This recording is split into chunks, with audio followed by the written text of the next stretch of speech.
Yang kedua, kami juga sangat mempertanyakan atas perilaku dan sikap dari Pak Rudiana, bapak dari almarhum Egy. Begitu kami ditunjuk sebagai kuasa hukum dari keluarga Vina, kami langsung mencoba berkomunikasi dengan Bapak Rudiana untuk saling tukar pikiran, karena anaknya kan yang korban si Eki. Tapi kami tidak ditanggapi apapun. Tidak ditanggapi apapun. Namun tiba-tiba sekitar 4 hari lalu ada seorang oknum polisi mengaku utusan dari Pak Rudiana ini mau menunjuk kami sebagai kuasa hukumnya. Tapi ada pesan terselubung di mana bahwa Pak Rudiana itu yakin pelakunya adalah Peggy. Ya. Ada apa nih? Kenapa baru sekarang bereaksi? Dan akhirnya kami dari tim hukum 906 menolak menjadi kuasa hukum dari Pak Rudiana karena kami melihat mempertanyakan ada apa.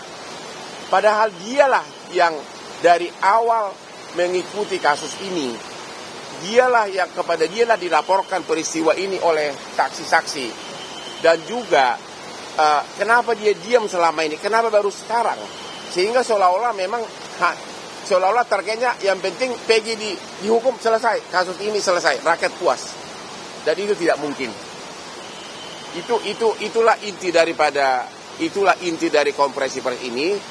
Yang jelas bahwa masyarakat tidak akan mengharapkan kepuasan, keadilan apabila tidak dilakukan tim pencari fakta untuk mencari fakta apa sebenarnya rahasia di balik skandal ini. Itu inti daripada konferensi pers ini. Ya, saya kasih contoh. Di dalam BAP tahun 2024, 5 terpidana menyatakan Peggy tidak terlibat. 1 terpidana mengatakan terlibat. 5 lawan 1. Kalau 5 lawan 1, harusnya kan yang menangnya suara terbanyak dong. Harusnya, walaupun di dalam KUHP tidak diatur. Harusnya Peggy itu tidak tersangka karena 5 menyatakan dia tidak terlibat. 1 menyatakan terlibat. Tapi sekarang terus difokuskan kepada Peggy. Mungkin targetnya oleh penyidik yang penting ada 1 orang yang divonis. Biar masyarakat puas. Ya. Keanehan kedua lagi, di dalam berkas persidangan BAP dan putusan, semua terpidana mengatakan 11 pelaku. DPO itu tidak fiktif. Ada peranan masing-masing. Tapi di dalam BAP tahun 2024, yaitu sekitar 2 minggu lalu, tiba-tiba 7 terpidana ini menyatakan 2 DPO ini fiktif. Padahal di dalam BAP semua peranannya ada. Bagaimana sampai ikut yang membuka celana korban, memerkosa, memukul, ada semua peranannya. Ada apa ini? Ini nggak bisa lagi hanya dengan pro justisia. Harus ada tim pencari fakta yang ditunjuk langsung oleh Bapak Presiden. Kalau enggak ini kasus hanya diputus nanti Peggy bersalah atau tidak, kasusnya menguap begitu saja. Kira-kira intinya itu inti daripada konferensi pers kami ini.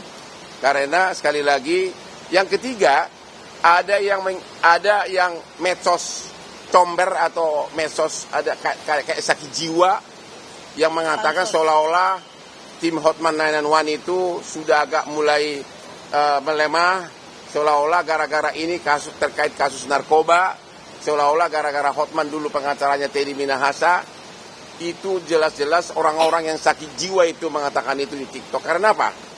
Ya begitu Peggy ditangkap, yang pertama kali meminta agar Peggy itu dibela oleh pengacara kaliber nasional adalah Hotman. Saya yang mengusulkan agar Peggy itu dapat keadilan, agar ditunjuk pengacaranya ex dari timnya Prabowo, yaitu Yusril sama Otto Hasibuan. Itu usulan dari saya pertama. Kalau saya tidak mau kasus ini terbongkar, saya dalam mungkin ngapain saya usuli pengacara top. Justru saya pengen kasus ini terbongkar habis. Cuma gara-gara ada mak lampir segala macam itu di TikTok, ya ada yang menerima uang segala macam lah katanya. yang punya TikTok segala macam, gue udah kaya raya, gue nggak mungkin terima suguhan uang kecil, oke?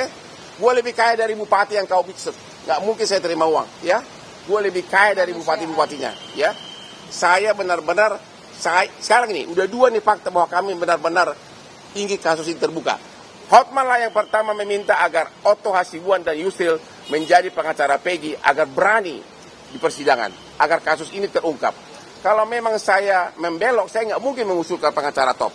Yang kedua sekarang, saya yang mengatakan agar Pak Jokowi bentuk tim pencari fakta, bongkar sedalam-dalamnya.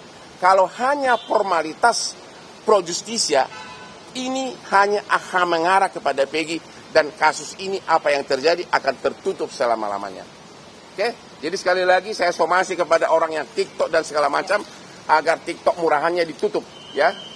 Udah mukanya aneh-aneh lagi kayak hantu lagi. Netizen harus pintar, Pak. Ya. Kira-kira inti daripada ini, jadi sekali lagi kasus ini tidak akan terbongkar apa kejadian sebenarnya hanya dengan mengadili Peggy. Walaupun Peggy dinyatakan bersalah.